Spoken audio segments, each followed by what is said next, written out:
ಈ ಕಡೆ ಪಶ್ಚಿಮ ಬಂಗಾಳದಲ್ಲಿ ದೀದಿ ಆಡಳಿತ ಅಂತ್ಯ ಆಗುತ್ತಾ 15 ವರ್ಷಗಳ ಟಿಎಂಸಿ ಆಡಳಿತಕ್ಕೆ ಮತದಾರರು ತೆರೆ ಎಳೆದ್ರ ದೀದಿ ದರ್ಬಾರ್ ಅಂತ್ಯ ಆಗುತ್ತಾ ಅನ್ನೋಂತ ಪ್ರಶ್ನೆ ಇದೆ. 15 ವರ್ಷಗಳ ಟಿಎಂಸಿ ಆಡಳಿತ, ಮಮತಾ ಬ್ಯಾನರ್ಜಿ ಅವರಿಗೆ ಗುಡ್ ಬೈ ಹೇಳಿದ್ರ ಅಲ್ಲಿನ ಮತದಾರ ನೋಡಿ. ಆ ನಂಬರ್ಸ್ ನೋಡಿ, 69 ಕ್ಷೇತ್ರ ಬರೋಬ್ಬರಿ ಬಿಜೆಪಿ ಮುನ್ನಡೆಯನ್ನ ಕಾಯ್ದುಕೊಂಡಿರೋದು. ಹಾಗಿದ್ರೆ ಅಲ್ಲಿ ಈ ಸಾರಿ ಸುವೇಂದು ಅಧಿಕಾರಿಯ ಅಧಿಕಾರ. ಪಶ್ಚಿಮ ಬಂಗಾಳದಲ್ಲಿ ಸುವೇಂದು ಅಧಿಕಾರಿ ಈ ಸಾರಿ ಸಿಎಂ ಆಗ್ತಾರಾ? ಈ ನಂಬರ್ಸ್ ಅನ್ನು ನೋಡಿದಾಗ ಅವರು ಸಿಎಂ ಚೇರ್ಗೆ ಹತ್ತಿರ ಆಗ್ತಾ ಇದ್ದಾರೆ. 15 ವರ್ಷಗಳ ಟಿಎಂಸಿ ಆಡಳಿತಕ್ಕೆ ಟಾಟಾ ಬಾಯ್ ಬಾಯ್ ಹೇಳ್ತಾ ಇದ್ದಾನೆ ವೆಸ್ಟ್ ಬೆಂಗಾಲ್ ಮತದಾರ. 15 ವರ್ಷಗಳಲ್ಲಿ ಮಮತಾ ಬ್ಯಾನರ್ಜಿ ಯಾವ ರೀತಿ ಆಡಳಿತವನ್ನ ಕೊಟ್ಟರು, ಈ ಸಾರಿ ಅಂತೂ ಎಲ್ಲ ವಿಚಾರಗಳಿಗೂ ವೆಸ್ಟ್ ಬೆಂಗಾಲ್ ಚರ್ಚೆಯಲ್ಲಿ ಇತ್ತು. ಇವನ ಎಸ್ಐಆರ್ ಅಂತೂ ಬಹಳ ಮುಖ್ಯವಾದಂತಹ ಚರ್ಚೆ. ಚುನಾವಣಾ ಆಯೋಗ ಸಿಬ್ಬಂದಿಯನ್ನು ನೇಮಕ ಮಾಡಿದ್ದಕ್ಕೆ ಕೇಂದ್ರದ ಸಿಬ್ಬಂದಿ ಯಾಕೆ ಅಂತ ಮಮತಾ ಬ್ಯಾನರ್ಜಿ ಕೋರ್ಟ್ಗೆ ಹೋದ್ರು. ಈ ಸಂದರ್ಭದಲ್ಲಿ ಕೋರ್ಟ್ ಬಹಳ ಅದ್ಭುತವಾದಂತಹ ಉತ್ತರ ಕೊಡ್ತು. ಚುನಾವಣಾ ಆಯೋಗ ಸಿಬ್ಬಂದಿಯನ್ನ ನೇಮಕ ಮಾಡುವ ಅಧಿಕಾರವನ್ನು ಹೊಂದಿದೆ. ಅದು ರಾಜ್ಯದ ಸಿಬ್ಬಂದಿ ಆಗಲಿ ಕೇಂದ್ರದ ಸಿಬ್ಬಂದಿ ಆಗಲಿ ಅವರು ಅವರ ಕರ್ತವ್ಯವನ್ನ ಮಾಡ್ತಾರೆ. ಇದರಲ್ಲಿ ನೀವು ಡಿಫರೆನ್ಶಿಯೇಟ್ ಮಾಡಬಾರದು ಅಂತ ಹೇಳ್ಬಾರ್ದು. ಇಷ್ಟೆಲ್ಲ ಹೇಳಿದ ಮೇಲೆ ಇದರಲ್ಲಿ ಆದೇಶ ಬರೆಸೋದೇನಿದೆ, ಆದೇಶ ಬರೆಸುವ ಅಗತ್ಯನೇ ಇಲ್ಲ ಅಂತ ಕೋರ್ಟ್ ಹೇಳ್ಬಿಡ್ತು. ಅಲ್ಲಿಗೆ ಮಮತಾ ಬ್ಯಾನರ್ಜಿ ಅವರಿಗೆ ಈ ವಿಚಾರದಲ್ಲೂ ಕೂಡ ಹಿನ್ನಡೆ ಆಯಿತು. ಈಗ ನಂಬರ್ಸ್ ಅಲ್ಲೂ ಕೂಡ ಹಿನ್ನಡೆ ಆಗ್ತಾ ಇದೆ. ಬರೋಬ್ಬರಿ 69 ಕ್ಷೇತ್ರಗಳಲ್ಲಿ ಬಿಜೆಪಿ ಮುನ್ನಡೆಯನ್ನ ಕಾಯ್ದುಕೊಳ್ತಾ ಇದೆ. ಮಮತಾ ಬ್ಯಾನರ್ಜಿ ಅವರು ಕೇವಲ 30.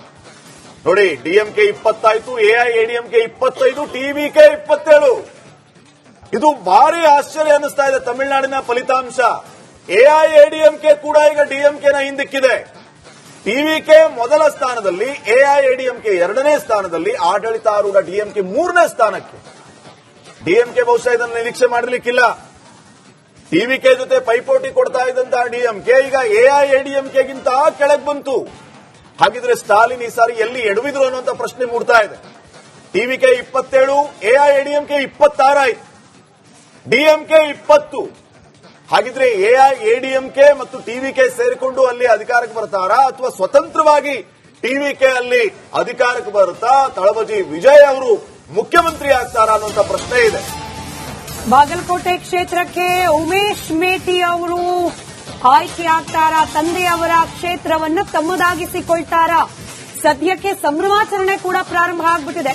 ಬರೋಬ್ಬರಿ 10,800 ಮತಗಳಿಂದ ಕಾಂಗ್ರೆಸ್ನ ಅಭ್ಯರ್ಥಿ ಮುನ್ನಡೆಯನ್ನ ಕಾಯ್ದುಕೊಂಡಿರೋದು. ಕಳೆದ ಬಾರಿಯ ಚುನಾವಣೆ ಸಂದರ್ಭದಲ್ಲಿ ಗೆಲುವಿನ ಅಂತರ ಬಹಳ ಕಡಿಮೆ, 4,500 5 ಸಾವಿರ ಅಂತರದಲ್ಲಿ ಮೇಟಿ ಅವರು ಗೆದ್ದಿದ್ದು. ಅದಾದ ನಂತರದಲ್ಲಿ ಅವರ ನಿಧನದಿಂದ ತೆರವಾಗಿದ್ದ ಕ್ಷೇತ್ರಕ್ಕೆ ಅವರ ಪುತ್ರನನ್ನ ಕ್ಯಾಂಡಿಡೇಟ್ ಮಾಡಿತು ಕಾಂಗ್ರೆಸ್ ಪಕ್ಷ.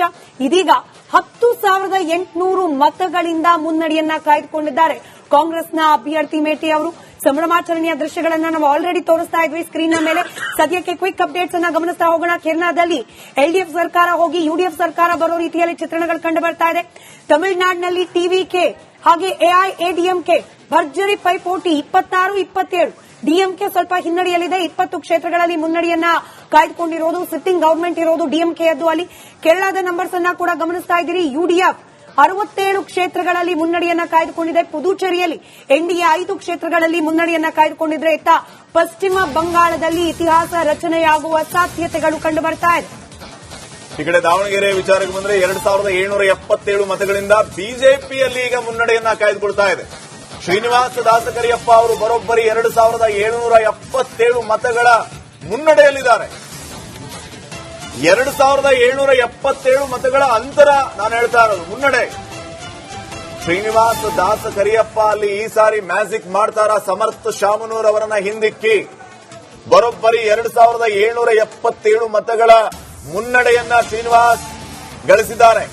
577 ಮತಗಳ ಅಂತರದಿಂದ ಮುನ್ನಡೆಯನ್ನ ಕಾಯ್ದುಕೊಂಡಿದ್ರು ಈ ಒಂದು 10 ನಿಮಿಷದ ಹಿಂದೆ ಸಮರ್ಥ. ಆದ್ರೆ ಈಗ ಬರೋಬ್ಬರಿ ಅದು 2,777 ಆಯಿತು ಶ್ರೀನಿವಾಸ್ ದಾಸಕರಿಯಪ್ಪ ಪರವಾಗಿ.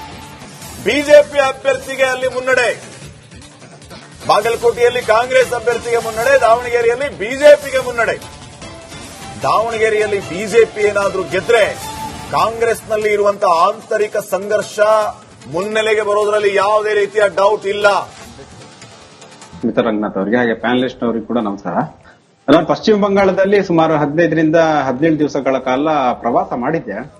ಬಹುಶಃ ನಾನು ಈ ರೀತಿಯಾದಂತಹ ಚುನಾವಣೆಯನ್ನ ನನ್ನ ಇದುವರೆಗಿನ ವರದಿಗಾರಿಕೆಯಲ್ಲಿ ನೋಡಿಲ್ಲ. ನಾನು 2014ರಿಂದ ವಿವಿಧ ಚುನಾವಣೆಗಳನ್ನು ನೋಡಿದ್ದೇನೆ. ಆದ್ರೆ ಪಶ್ಚಿಮ ಬಂಗಾಳದಲ್ಲಿ ಯಾವ ರೀತಿ ಚುನಾವಣೆ ಆಯ್ತು ಆ ರೀತಿಯ ಚುನಾವಣೆಯನ್ನು ನಾನು ಯಾವತ್ತೂ ವಿಟ್ನೆಸ್ ಮಾಡಿರಲಿಲ್ಲ. ನಾನೆಲ್ಲೋ ಜಮ್ಮು ಕಾಶ್ಮೀರದಲ್ಲಿ ಇದ್ದೇನೆ ಅಂತ ಅನ್ಸಿತ್ತು. ಅಲ್ಲಿನ ಸೇನಾ ನಿಯೋಜನೆ ನೋಡಿದ್ರೆ ಮತ್ತೆ ಬಹಳ ಶಿಸ್ತಿನ ಕಟ್ಟುನಿಟ್ಟಿನ ಕ್ರಮಗಳನ್ನ ಅನಿವಾರ್ಯವಾಗಿ ಕೇಂದ್ರ ಚುನಾವಣೆ ಈ ಸರಿ ತೆಗೆದುಕೊಳ್ಬೇಕಾಗಿತ್ತು. ಯಾಕೆಂದ್ರೆ ಕ್ಷಮೆ ಇರಲಿ ರಾಘವ್, ಒಂದು ಬ್ರೇಕಿಂಗ್ ಅಪ್ಡೇಟ್ ಬರ್ತಾ ಇದೆ. ಸಮರ್ಥ ಶಾಮನೂರ್ ಅವರಿಗೆ 577 ಮತಗಳ ಮುನ್ನಡೆ.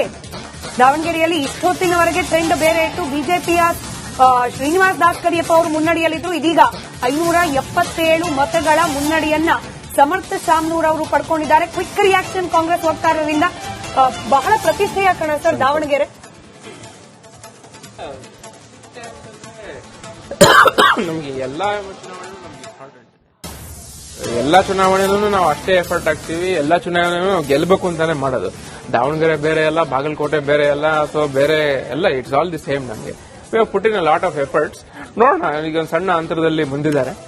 ಇನ್ನ ಅಂತರ ಕಾಯ್ದುಕೊಂಡು ಜಾಸ್ತಿಗೆ ಒಂದು ಅಂತರದಲ್ಲಿ ಗೆಲ್ತಾರೆ ಅನ್ನೋ ನಮ್ಮ ಒಂದು ನಿರೀಕ್ಷೆ ಇದೆ. ನೋಡೋಣ ಮುಂದೆ ಯಾವ ರೀತಿ ನಡೀತದೆ ಅಂತ ಹೇಳಿ. ಇಟ್ ಇಸ್ ಟೆಸ್ಟ್ ನಮಗೂ. ಎಸ್ ಶಂಕರ್ ಸರ್, ವಾಪಸ್ ಬರ್ತೀನಿ. 3134 ಮತ ಪಡೆದಿರುವಂತಹದ್ದು ಕಾಂಗ್ರೆಸ್ನ ಅಭ್ಯರ್ಥಿ ಟೋಟಲ್ ಆಗಿ. ಅದರಲ್ಲಿ ಲೀಡು 574 ಇದೆ. ಈಗ ಸದ್ಯಕ್ಕೆ ನಾವು ಗಮನಿಸ್ತಾ ಇದೀವಿ. ಬಿಜೆಪಿ 55, ಟಿಎಂಸಿ 32, ವೆಸ್ಟ್ ಬೆಂಗಾಲ್ನ ಗಮನಿಸ್ತಾ ಇದ್ರೆ. ಈಗ ಅಸ್ಸಾಂನಲ್ಲಿ 49 ಕ್ಷೇತ್ರಗಳಲ್ಲಿ ಬಿಜೆಪಿ ಮುನ್ನಡೆಯನ್ನ ಕಾಯ್ದುಕೊಳ್ತಾ ಇದೆ. ಸರಳ ಬಹುಮತದತ್ತ ಅಸ್ಸಾಂನಲ್ಲಿ ಬಿಜೆಪಿ ದಾಪುಗಾಲಿಡ್ತಾ ಇದೆ.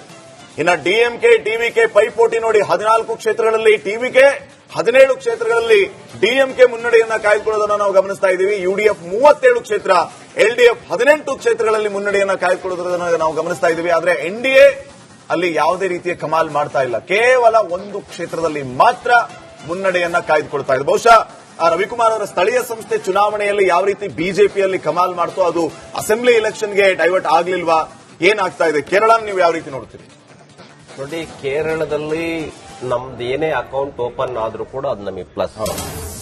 ಕೇರಳದಲ್ಲಿ ನಾವು ಬಹಳ ಕಷ್ಟದ ಪರಿಸ್ಥಿತಿನಲ್ಲಿದ್ದೇವೆ. ಆದ್ರೆ ಈ ಬಾರಿ ನನಗೆ ನಿಶ್ಚಿತವಾಗಿ ದಾವಣಗೆರೆಯಲ್ಲಿ ಬಿಜೆಪಿ ಅಭ್ಯರ್ಥಿಗೆ ಈಗಷ್ಟೇ 2 ನಿಮಿಷದ ಹಿಂದೆ ನಾವು ಸಮರ್ಥಿಗೆ ಮುನ್ನಡೆ ಅಂತ ಹೇಳ್ತಾ ಇದ್ವಿ. ಈಗ ಬಿಜೆಪಿ ಅಭ್ಯರ್ಥಿಯಲ್ಲಿ ಮುನ್ನಡೆಯನ್ನ ಕಾಯ್ದುಕೊಳ್ತಾ ಇದ್ದಾರೆ. ಶ್ರೀನಿವಾಸ ದಾಸಕರಿಯಪ್ಪ ಅವರು ಈಗ ಅಲ್ಲಿ ಲೀಡಲ್ಲಿದ್ದಾರೆ. 500 ಮತಗಳಿಂದ ಸಮರ್ಥಿಗೆ ಲೀಡ್ ಇತ್ತು. ಈಗ ಅವರನ್ನ ಓವರ್ಟೇಕ್ ಮಾಡಿ ಶ್ರೀನಿವಾಸ್ ದಾಸಕರಿಯಪ್ಪ ಮೊದಲ ಹಂತದ ಮತ ಎಣಿಕೆಯಲ್ಲಿ ಮುನ್ನಡೆಯನ್ನ ಕಾಯ್ದುಕೊಳ್ತಾ ಇದ್ದಾರೆ ಬಿಜೆಪಿ ಅಭ್ಯರ್ಥಿ ಶ್ರೀನಿವಾಸ್ ದಾಸಕರಿಯಪ್ಪ ಅವರು. ಎಸ್ ರವಿಕುಮಾರ್, ಅದೇ ಹೇಳ್ದೆ ನಾನು. ಕೇರಳದ ಬಗ್ಗೆ ಕೇಳ್ತಾ ಇದ್ರಿ. ಕೇರಳದಲ್ಲಿ ಈ ಬಾರಿ ನಿಶ್ಚಿತವಾಗಿ ನಾವು ಅಕೌಂಟ್ ಓಪನ್ ಮಾಡ್ತೇವೆ. ನಮಗನ್ಸುತ್ತೆ ಒಂದು 4-5 ಸೀಟ್ ಆದ್ರೂ ಪಕ್ಕಾ ಬರಬಹುದು ಅಂತ. 10ವರೆಗೂ ಹೋಗ್ಬೋದು ಅಂತ ಇದೆ. ಯಾಕಂದ್ರೆ ನಾನು ಕೂಡ ಕೇರಳದಲ್ಲಿ ಇದ್ದೆ. ಸೊ ಹಾಗಾಗಿ ಅಲ್ಲಿ ಯುಡಿಎಫ್ ಮತ್ತು ಎಲ್ಡಿಎಫ್ ಮಧ್ಯದಲ್ಲಿದೆ ನೇರ ಸ್ಪರ್ಧೆ ಇರ್ತಕ್ಕಂಥದ್ದು. ನಾವು ಕೆಲವು ಕ್ಷೇತ್ರಗಳಲ್ಲಿ ಅಲ್ಲಿ ಕಾನ್ಸಂಟ್ರೇಟ್ ನಾವು ಮಾಡಿದ್ವಿ. ಈ ಸಾರಿ ನಿಶ್ಚಿತವಾಗಿ ಈಗಲೂ ಕೂಡ ನಾನು ಹೇಳ್ತೇನೆ, ಒಂದು 4-5 ಸೀಟ್ಗಳಲ್ಲಿ ನಾವು ಗೆಲ್ತೇವೆ. ನಮ್ಮ ಪರ್ಸೆಂಟೇಜ್ ಆಫ್ ವೋಟ್ ಏನಿದೆ ಇದು ಹಿಂದೆಂದಿಗಿಂತ ಹೆಚ್ಚಾಗುತ್ತೆ. ಇದನ್ನ ನಾನೇ ಹೇಳಬಲ್ಲೆ. ದಾವಣಗೆರೆ ಯಾವ ರೀತಿ ನೀವು ಲೆಕ್ಕಾಚಾರ? ದಾವಣಗೆರೆ ಬಾಗಲಕೋಟೆ ಈಗಲೇ ಅಭಿಪ್ರಾಯವನ್ನು ಹೇಳೋದಕ್ಕೆ ಕಷ್ಟ. ಒಂದು 10-12 ರೌಂಡ್ ಮುಗಿಬೇಕು. 10-12 ರೌಂಡ್ ಮುಗಿದ ಮೇಲೆ ಟ್ರೆಂಡ್ ಹೇಗಿದೆ ಅನ್ನುವಂಥದ್ದನ್ನು ನೋಡಬಹುದು. ನಮಗನ್ಸುತ್ತೆ ಕಾಂಗ್ರೆಸ್ ಸರ್ಕಾರ ಏನಿದೆ ವಿಪರೀತವಾಗಿ ದೊಡ್ಡ ಪ್ರಮಾಣದಲ್ಲಿ ಹಣವನ್ನು ಹಂಚಿದೆ. 24-25 ಜನ ಮಂತ್ರಿಗಳು ಬಂದಿದ್ರು, 50-60 ಜನ ಎಂಎಲ್ಎಗಳು ಅಲ್ಲೇ ಬಿಟ್ಟಿದ್ರು ಚುನಾವಣೆ ಕೆಲಸವನ್ನ. ಅಂದ್ರೆ ಒಂದ್ ರೀತಿ ಕರ್ನಾಟಕ ರಾಜ್ಯ 2 ಬೈ ಎಲೆಕ್ಷನ್ಗೆ ಇಡೀ ಸರ್ಕಾರ ಅಲ್ಲಿತ್ತು. ಆಡಳಿತ ಅಂತಕ್ಕಂಥದ್ದು ಕರ್ನಾಟಕ ರಾಜ್ಯದಲ್ಲಿ ಮರೆತು ಬಿಟ್ಟು ಈ ಬೇಸಿಗೆ ಬಿಸಿಲಿನಲ್ಲಿ ಜನರಿಗೆ ನೀರು ಕೊಡದೇನೆ, ಎಷ್ಟೆಲ್ಲ ಕಷ್ಟಗಳು ಬಂದರೂ ಕೂಡ ಅವರಿಗೆ ನೆರವಾಗದೇನೆ ಆ ಬೈ ಎಲೆಕ್ಷನ್ ನಲ್ಲಿ ಸರ್ಕಾರ ಪೂರ್ತಿ ಬೀಡ್ಬಿಟ್ಟಿತ್ತು.